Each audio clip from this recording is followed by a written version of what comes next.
Welcome back, folks, to episode 74 of the Running Man Self-Regulation Skills and Self-Improvement Project podcast with me, your host, Dr. Armando Dominguez, PhD in health psychology, licensed professional counselor, and an adjunct professor at a local community college. And what I'd like to do today in today's podcast is to pay tribute to a couple of my former teachers and mentors. I'm not going to mention any names, but more so I'd just like to kind of point out what it is that they helped me with along the way. And it's a way of encouraging you folks out there. And I know y'all wonderful folks already know and do this in your lives, paying things forward. But doing this as a practice, and a lot of times we don't know the effect or the impact of what our behaviors or interactions are with people, and even the words we speak to them. For some reason, sometimes we're in a position of wellness or power or strength when someone else is not. And sometimes we reach out a hand and give them a nudge, help them up, get back on the road, and maybe even a little support in the sense of encouraging them.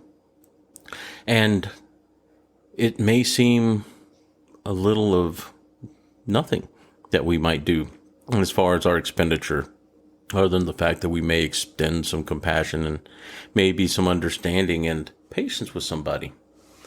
And sometimes that's all somebody needs to get going. But the understanding of the impact we have on their end, or the impact of what we do and how it affected them moving forward in their lives, sometimes is unknown to us. And this is why today what I'm going to do, I'm going to point out a couple of things about compassionate extension of compassion, more correctly, towards others. Paying things forward when somebody helps us out, helping someone else out. And I'll start out first with an example of a young man whenever I was working at a mental hospital as a therapist, and I had a blown out tire, and I was driving by a car dealership. And he helped me replace a tire and change it, and I mean, within moments, we had a new tire on the truck. It was a tire spare that I had, but I didn't have a jack at the time for some reason. But he just basically said, yeah, let me help you out. And I asked him, well, how much do I owe you for your time? And he said, no charge, man. No charge. He said, I know that if ever I was stuck on the road like you were and I had a blowout, I would hope somebody else would stop and help me. And that really moved me deeply. I thanked him, and I told him that I would pay that forward as he asked me to. And I have on occasion helped other people out, not just with tires, but in whatever other areas of opportunity may arise. Whenever I was returning back to school, or attempting to after being out of the military, there was a young man that was also in the military. He was actually in college seeking to get a commission in the Air Force, which he did. And I didn't know what to do, didn't know where to go. I was lost. I was a non-traditional student. I didn't go to college directly out of high school. I went into the military out of high school. And I told him what my goals were. And he said, yeah, it's easy, man. Let me show you. So he walked me through every step, got me registered and all that. And I said, man, what can I do for you? Can I, buy you something to eat? Can I get you a tank of gas or something like that? And he's like, no, man, don't worry about that. He just told me pay it forward.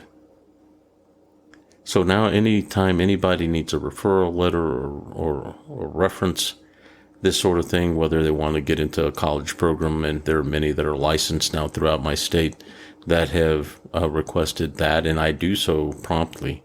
And some have been rather involved, but I do it because I had someone help me when I needed help. And those are really important things that go a long way. He probably doesn't know the impact of what he did, other than the fact that he requested I did that. I can't even count the number of people I've helped in that regard, and I'm not going to stop. When they come up, I will continue to assist. But yet, the impact was one that is not only continuous, but also one that has grown within me, and one I encourage in others as well. Now, as far as mentors, probably the most prolific people that I would say that affected the way I am as an individual were not psychologically minded. They weren't psychologists, but they were my parents. Now, my parents, each one of them, shaped me in their own way, My father, he was mostly a mechanic. He'd grown up in the Rio Grande Valley and worked on horseback for a time with his dad, doing cattle work on ranches that were out in the high desert for the most part. Dangerous work. And then he wound up becoming a welder, this sort of thing. He had a fourth grade education, but he had an insatiable knowledge and wanted to learn how to read. And my mother had to drop out of school in 8th grade and wound up getting her GED years later, but she helped him learn how to read.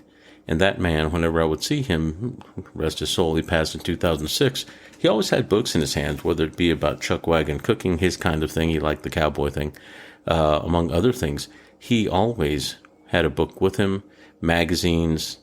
He had books about cars and tolerances within carburetors and stuff like that he was picking up and learning from his peers and doing a whole lot as far as mechanic work, which I learned a good bit.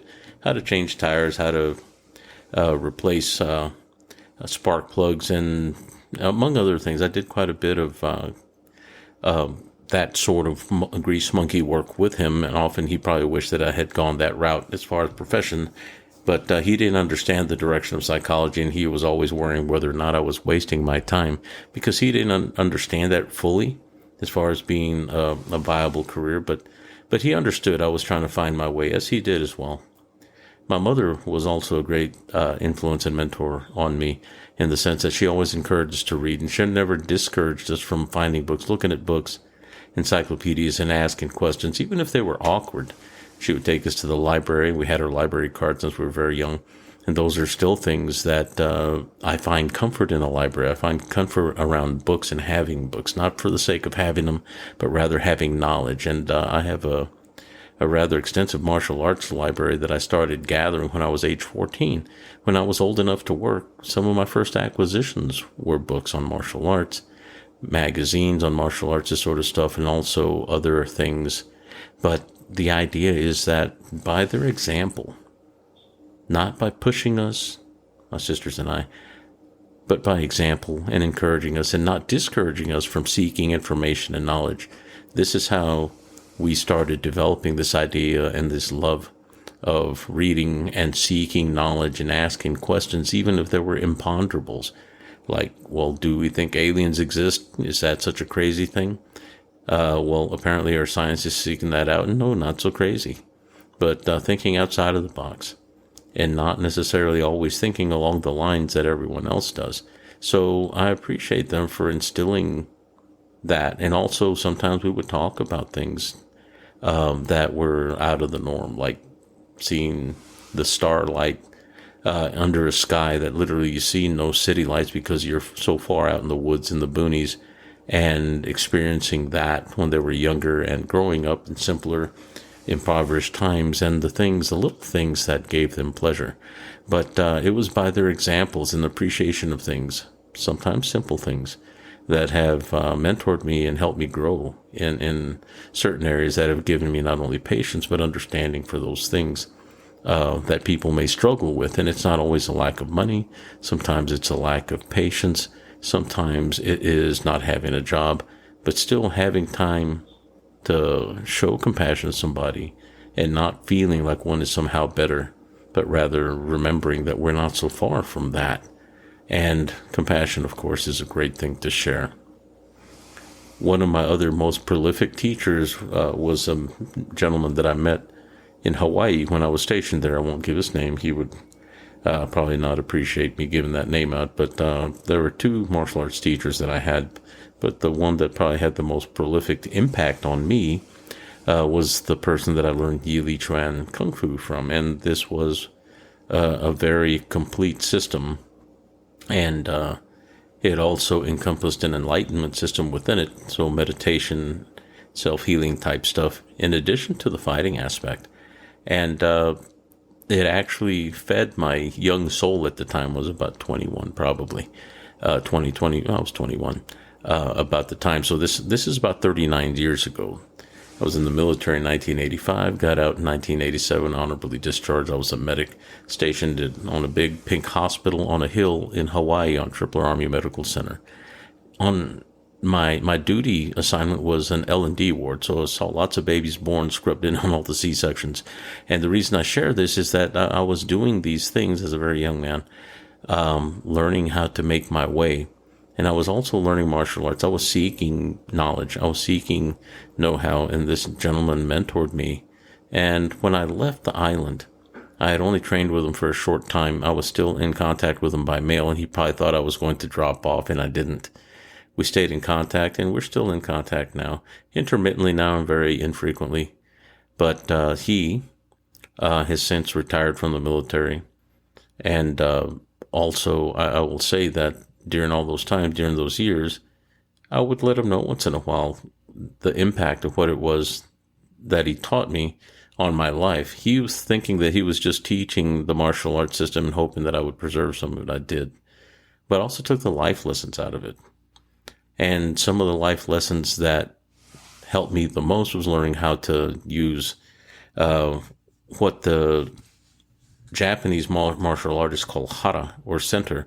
And that is also known, if you look at the book called Aikido and the Dynamic Sphere, the grail that occurs within our hips between our iliac crest and down to our perineum, and just from our lower back to slightly above our navel, this kind of like psychological ball of space, roughly where our intestines are, and a little below where our navel would be, is what they called Seika Tanden, or centrum.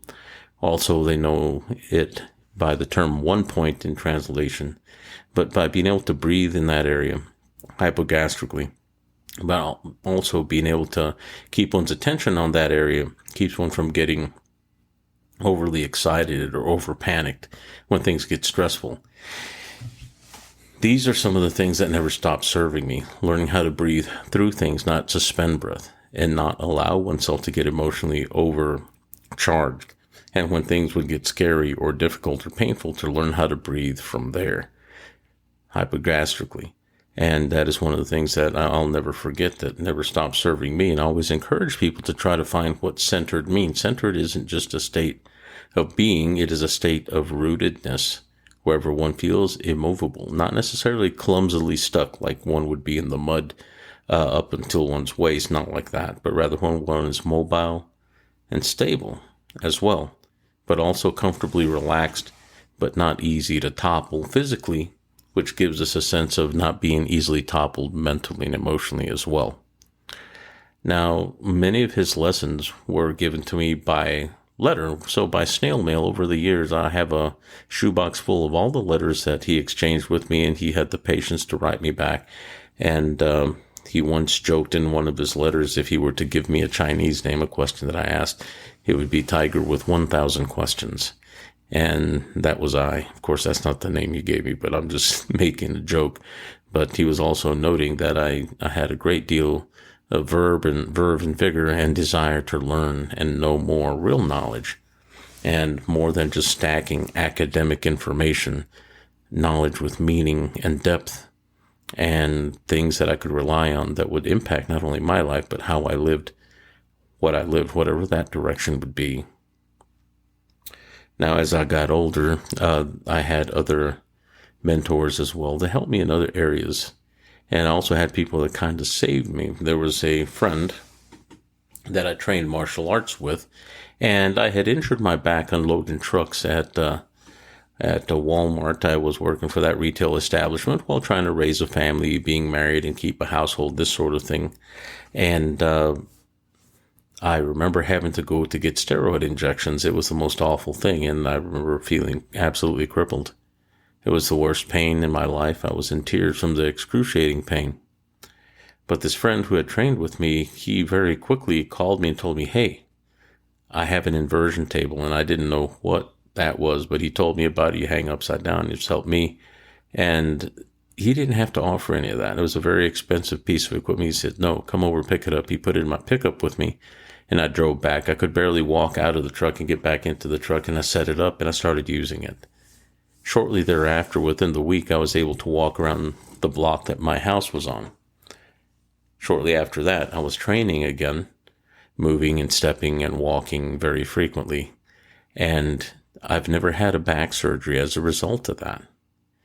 Now, this gentleman, he's still around. He's retired psychiatrist here locally, and he's a great hero to me because his martial art was always very high, much higher than me, and he seemed to just play with me whenever I would try to train with him, and I could match him to a certain point, but beyond that, whenever he didn't feel like it, he would just literally just blast me in the sense that he could get past anything I would throw, and I was dismally outgunned, which was amazing. One has to train with people that are better to improve, and I improved as a result. And I honor the things that he shared with me. One of the things he did share with me was a stick art named Kali that is very similar to Eskrima and Arnis, and uses double stick, single stick. But the one thing that I learned from him was a single stick pattern called the box pattern. That is very aggressive, wherever if you can touch somebody with that short stick, and it is a shorter stick than normal, and then you can easily touch them with the other hand, and it's just like a sewing machine back and forth between empty hand touching and striking with a stick and moving your body where you coil downward. It's not exaggerated nor fancy nor flamboyant, but pretty darned effective. And I love how that teaches movement, dynamic movement, and tandem use of hands and adjustment of positioning without necessarily being stilted or in any way predetermined. So it develops a fluidity. So I'm really excited thinking about it right now, but also I really appreciate that. And I try to propagate that part of the art that I received, because it is not only valuable, but is one that is a treasure to me. And I honor him in the sense that I carry that by sharing it with people and teaching it as well as he taught me. And hopefully that will continue. I've had other mentors as well. And shifting gears, we're talking about self-regulation skills in this podcast. And I can't say that I had any one person mentoring me in the podcast area, but there are people that I wanted to emulate. Of course, I love listening to Joe Rogan. That's amazing. That's exciting. I hope to maybe be able to meet him one day.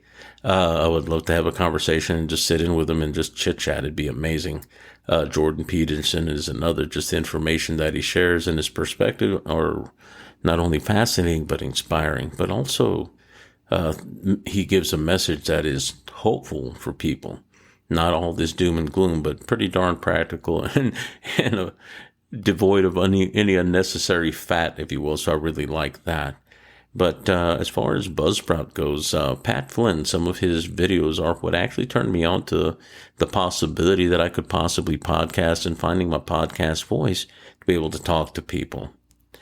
Now, the reason I'm sharing this is that I want y'all to think about the people that helped you get to wherever you're getting. I'm a PhD. I am a counselor. I'm a martial artist. I'm a researcher. I am an individual that has done a lot of things. And I continue to do more things and learn more things. But those things sometimes are inspired by seeing others do. And I remember whenever I decided to do a podcast, I wanted to do what other people were doing, younger people than myself, not that it was an ageist thing, and enjoying and having fun. And it seemed like the podcasting was fun and enjoyable, sharing information. And thus far, it has been for me. And I can tell you very much that I've had good feedback from people that have reached out. I would like to have more people reach out to me, but that's okay. But that is still growing. Another thing is that by doing this podcast, I've actually grown as an individual too. And the reason I did this podcast today is because yesterday, July 15th, was actually the anniversary date, 39 years ago in 1985, that I went into the military, went into basics, went into boot camp. And then 2 years later, I got out, same date, 1987. And I discharged honorably from that. And that was one of the most formative times as a young man that I had in my life. And this time of year, every time of year is very much a peak time. My son, oldest, just had a birthday 3 days ago now. He's now 27 and he is doing well. And the next thing is that I started this podcast July 15th last year, 2023. And I just thought it was fitting that I complete the year. I wanted the goal of having 100 episodes. But you know what? That was just an artificial thing, and that's okay. That would have been just mere egotistical reachings without necessarily seeking quality and quantity of content. And I want to make sure that I share good quality things in quantities over time that'll be useful and broadly applicable to many people. That's really my goal. Not so much the number, but rather the quality and quantity over time. But above all, I just want to share these things because this is a peak time for me. This is a special day because this is the first day of the beginning of the second year of this podcast, and I'm not going away anytime soon.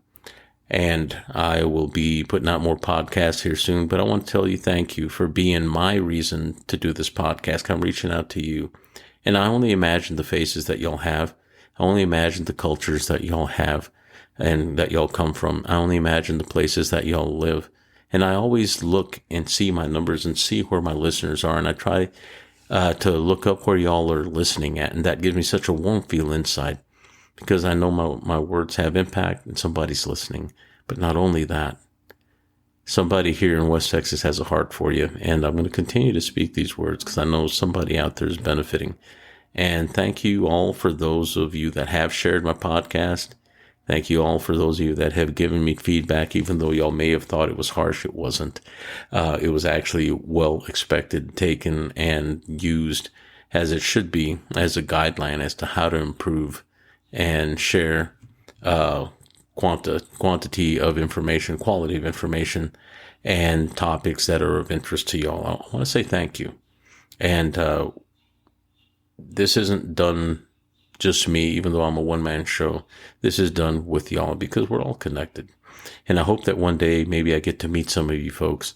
And I hope that one day maybe I get a chance to visit where y'all live, because y'all have some rather diverse and lovely countries that y'all live in.